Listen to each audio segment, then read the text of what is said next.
अंग्रेजी में एक कहावत है, success is the best revenge. मतलब सफलता सबसे अच्छा बदला है। आज मैं टाटा ग्रुप के चेयरमैन रतन टाटा के जीवन के एक ऐसे पड़ाव के बारे में बात करने जा रहा हूं जिसमें उन्होंने अपनी सफलता से अपने अपमान का बदला लिया था। दोस्तों, उस कहानी को शुरू करने से पहले मैं आपको रतन टाटा के बारे में थोड़ा सा बता देता हूं। रतन टाटा का जन्म 28 दिसंबर 1932 को मुंबई में हुआ था। ये टाटा ग्रुप के फाउंडर जमशेद जी टाटा के पोते हैं। 1991 में उन्हें टाटा ग्रुप का चेयरमैन बना दिया गया। उसके बाद रतन टाटा के देखरेख में ही टाटा कंसल्टेंसी सर्विस की शुरुआत हुई। उसके बाद उन्होंने टाटा चाय, टाटा मोटर्स, टाटा स्टील जैसी कंपनियों को शिखर पर पहुंचाया। भारत सरकार ने रतन टाटा को 2 बार पद्म विभूषण द्वारा सम्मानित किया।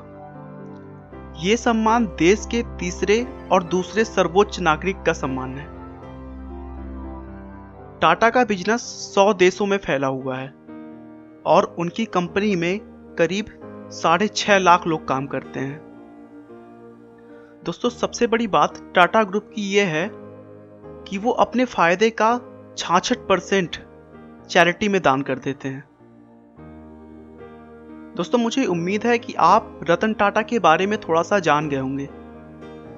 चलिए अब बात करते हैं उस घटना के बारे में जिसमें रतन टाटा ने अपने अपमान का करारा जवाब अपने सफलता से दिया था। बात उस समय की है जब टाटा ग्रुप ने 1998 में टाटा इंडिका कार बाजार में निकाली थी। रतन टाटा का यह ड्रीम प्रोजेक्ट था।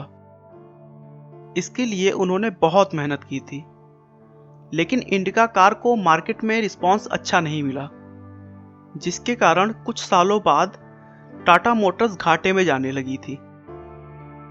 टाटा मोटर्स के साझेदारों ने रतन टाटा को कार व्यापार में हुए नुकसान की पूर्ति के लिए कंपनी को बेचने का सुझाव दिया और न चाहते हुए भी रतन टाटा को अपने दिल पर पत्थर रखकर यह काम करना पड़ रहा था। वे टाटा मोटर्स के साझेदारों के साथ अपनी कंपनी बेचने का प्रस्ताव फोर्ड कंपनी के पास ले गए, जिसका हेडक्वार्टर अमेरिका में है। फोर्ड कंपनी के साथ रतन टाटा और उनके पार्टनर्स की मीटिंग करीब 3 घंटे तक चली। फोर्ड के चेयरमैन बिल फोर्ड ने रतन टाटा के साथ बहुत बदसलूकी सा व्यवहार किया और बातों ही बातों में यह कह दिया कि जब तुम्हें इस बिजनेस के बारे में कोई जानकारी नहीं है तो फिर तुमने इस कार को लॉन्च करने में इतना पैसा क्यों लगाया? हम तुम्हारी कंपनी को खरीदकर बस तुम पर एहसान कर रहे हैं। यह बात रतन टाटा को दिल पर लग गई। वह रातों रात अपने पार्टनर्स के साथ उस डील को छोड़कर वापस चले आए। बिल फोर्ड की उन बातों को रतन टाटा भुला नहीं पा रहे थे। वह उनके दिमाग में बार बार आ जा रही थी। उसके बाद रतन टाटा ने अपनी कंपनी किसी को भी ना बेचने का निर्णय किया। उन्होंने अपनी पूरी जी जान लगा दी और देखते ही देखते टाटा के कार की बिजनेस एक अच्छी खासी लय में आने लगा, जिससे उन्हें बहुत फायदा हुआ। वहीं दूसरी तरफ फोर्ड कंपनी लॉस में जा रही थी और सन 2008 के अंत तक दिवालिया होने की कगार पर थी।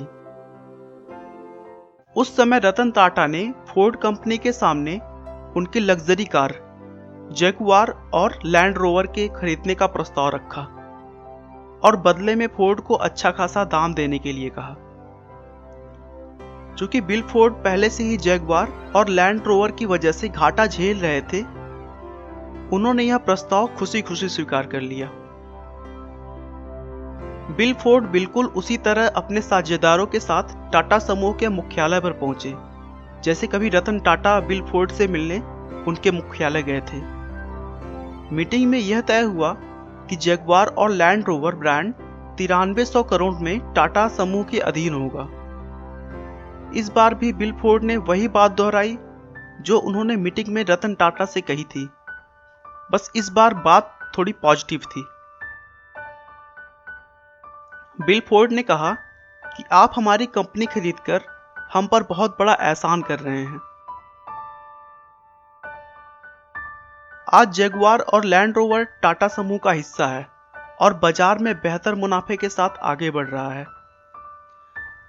रतन टाटा अगर चाहते तो बिल फोर्ड को उसी मीटिंग में ही करारा जवाब दे सकते थे, लेकिन रतन टाटा अपने सफलता के नशे में चूर नहीं थे। यही वो गुण है जो एक सफल और एक महान इंसान के बीच का अंतर दर्शाता है। जब व्यक्ति अपमानित होता है तो उसका परिणाम क्रोध होता है, लेकिन महान लोग अपने क्रोध का उपयोग अपने लक्ष्य को प्राप्त करने के लिए करते हैं।